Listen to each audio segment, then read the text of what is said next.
जोहार। राष्ट्रीय आदिवासी अखबार दलित आदिवासी दुनिया के वीडियो एडिशन में मैं मुक्ति तिर्की आपसे बातचीत कर रहा हूं। आज हमारे साथ बातचीत करने के लिए दिल्ली के बहुत ही उत्साही आदिवासी गंगाराम साहब हमारे साथ हैं। और गंगाराम जी पिछले 15-20 साल या उससे भी ज़्यादा साल से गंगाराम घाघरे जी खुद चाईबासा के हैं और यहाँ दिल्ली में रहते हैं, दिल्ली में नौकरी करते हैं। नौकरी करते हुए इन्होंने दिल्ली के आदिवासियों को जागृत करने का, एकजुट करने का बहुत प्रयास किया है, कर रहे हैं। गंगाराम जी हमारे साथ हैं। मैं गंगाराम जी से बातचीत करूँगा, आपका परिचय कराऊँगा। गंगाराम जी, आज झारखंड स्थापना दिवस के अवसर पर झारखंडियों में बहुत उत्साह है, उमंग है, तो खुशी की बात है। इस खुशी के मौके पर दिल्ली के झारखंडियों के विषय में आप कुछ संदेश दीजिए।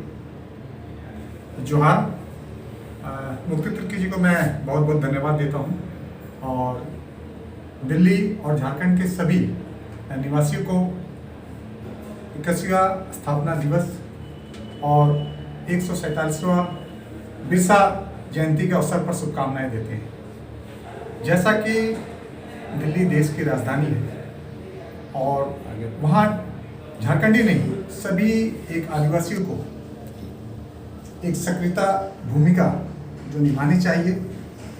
मुझे आशा है कि जितने जो समुदाय हैं दिन प्रतिदिन जागरूक हो रहे हैं और जितने भी आदिवासियों के मुद्दा हैं और उसके साथ राज्य के जो विकास की गाथा है उसके साथ जुड़ने का प्रयास करना चाहिए, ताकि आदिवासियों को जो हमेशा एक प्रश्न रहा है कि हम लोग विकास नहीं कर पा रहे हैं, चाहे राजधानी रहे चाहे राज्य रहे, उन चीज़ों को हम लोग को देखने की ज़रूरत है, आपस में मंथन करने की ज़रूरत है और साथ मिल के काम करने की ज़रूरत है। और इस संदर्भ में कहना चाहूँगा कि भारत सरकार इस वर्ष जो बिरसा मुंडा को एक गौरव स्वरूप दिन घोषित किया है, जो 15 नवंबर से लेकर 22 नवंबर तक जो कार्यक्रम होगा उसमें सभी भारतीयों को, सभी आदिवासी समुदाय को बढ़ चढ़कर भाग लेना चाहिए। गंगाराम जी, आप दिल्ली में रहते हैं, इतने सालों से दिल्ली में हैं। आदिवासियों की एक शिकायत है कि दिल्ली में पार्लियामेंट है, दिल्ली में सरकार यहीं से चलती है, राजधानी है, लेकिन आदिवासियों के मुद्दे, आदिवासियों की समस्या संसद में नहीं उठाई जाती या यहाँ के मंत्रालयों में आदिवासी मुद्दों पर ढंग से विचार नहीं होता है। मैं इसके लिए ये कहना चाहूँगा, सन 2010 की मैं एडिशन को कहना चाह रहा हूँ कि जब मेरा एक इंटरव्यू छपा था उस समय मैंने कहा था कि जितने भी पार्लियामेंट्री है, MP हो चाहे MLA हो, उनको आदिवासियों के प्रति संवेदनशील होने की ज़रूरत है।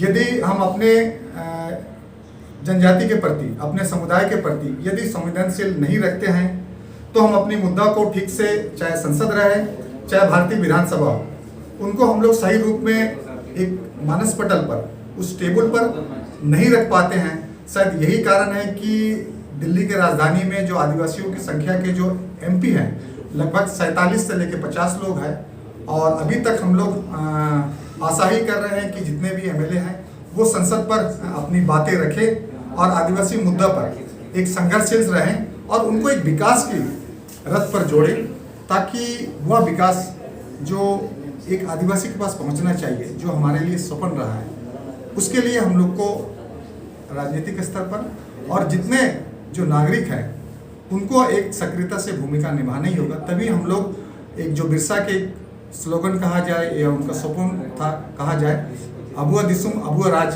की सपना को हम लोग साकार कर पाएंगे। ये जो सांसद हैं, संसद सदस्य जो आदिवासी है चुन के आते हैं देश के विभिन्न भागों से, संसद भवन दिल्ली में है, लोकसभा राज्यसभा यही बैठती है। बहुत साल तक तो आदिवासी स्पीकर थे सांगवा साहब, उसके बाद कड़िया मुंडा साहब थे डिप्टी स्पीकर। फिर भी आपकी यानी कि हमारी आदिवासी आवाज़ लोकसभा राज्यसभा पार्लियामेंट में नहीं उठ रही है। तो इसके लिए यहाँ दिल्ली के नौजवान, दिल्ली के आदिवासी इन सांसदों से मिलते हैं तो मिलकर क्या राय देते हैं?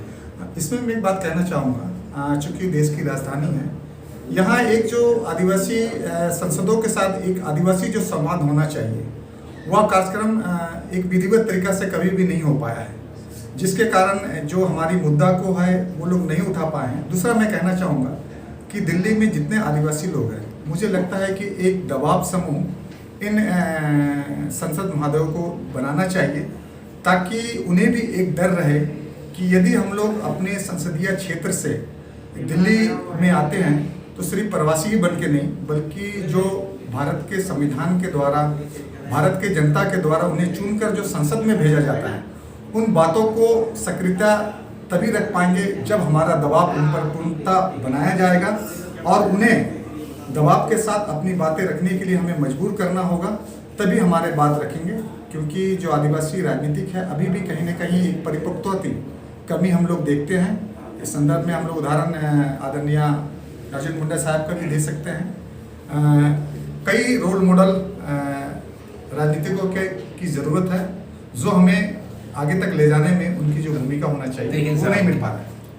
मैं बहुत संक्षेप में बोलना चाहूँगा, किसी का नाम लिए बगैर अर्जुन मुंडा साहब हमारे माननीय मंत्री जी हैं। उसके पहले अभी विष्णु गुरु शिबू सोरेन साहब भी जीत के आए हैं। बहुत सारे माननीय नेतागण यहाँ दिल्ली में मौजूद हैं, लेकिन जैसा आपने कहा, लगता है संवाद की कमी है।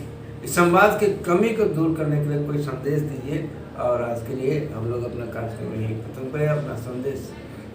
मैं दिल्ली के जो जितने भी लोग हैं, मुझे लगता है कि जो बुद्धिजीवी हैं, उनसे मेरा विनम्र आग्रह रहेगा कि पार्लियामेंट्स के सदस्यगण को हम लोग एक दबाव समूह में संवाद के रूप में उनसे कायम करने का प्रयास करें, ताकि जो संवाद जो कड़ी है उसको हम लोग आगे बढ़ाएं, और जो राज्य स्तर पर जो विकास की परिगाथा लिखना चाहिए, इनके माध्यम से एक सच्ची लोकतांत्रिक जो है उनकी सपना को लेकर हम लोग को साकार करने का प्रयास करना चाहिए।